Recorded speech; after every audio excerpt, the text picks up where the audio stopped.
Hi guys, welcome back to my YouTube channel.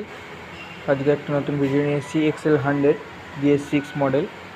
গাড়িটা চলতে চলতে বন্ধ হয়ে যাওয়া প্রবলেম।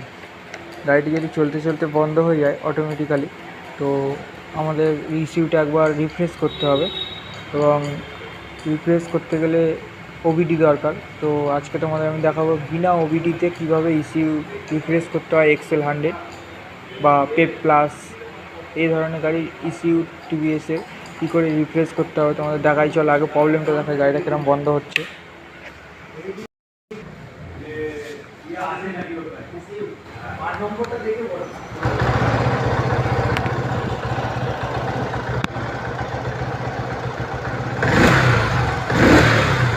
দেখো কীভাবে, এই দেখো গাড়িটা বন্ধ হয়ে গেল।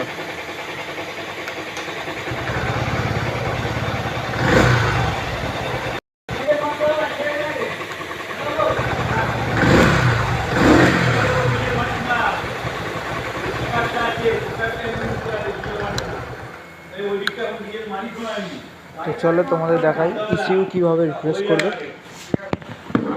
তো আমরা এখানটা খুলে নিয়েছি, এবং এইভাবে একটি তার নিতে হবে। এইভাবে একটি তার নিয়ে এইখানে দেখতে পাচ্ছ স্ক্যানারের গায়েতে ব্ল্যাক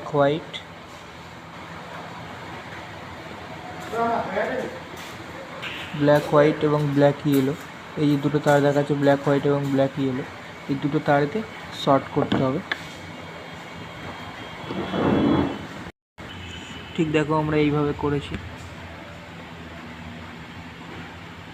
এবং চাবিটা বরান করতে হবে,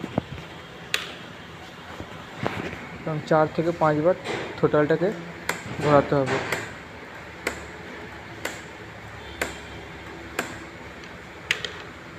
এবং এটা খুলে নেব, এবার গাড়িটা দেখবো স্টার্ট করে।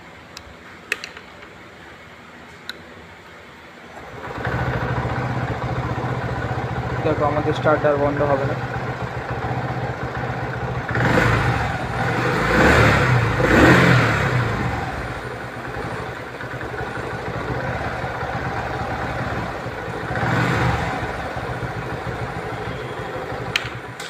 তো চলো ভিডিওটা এই পর্যন্ত। ভিডিওটা ভালো লাগলে লাইক করো, শেয়ার করো, এবং চ্যানেলে নতুন হয়ে থাকলে চ্যানেলটি সাবস্ক্রাইব করে দিও।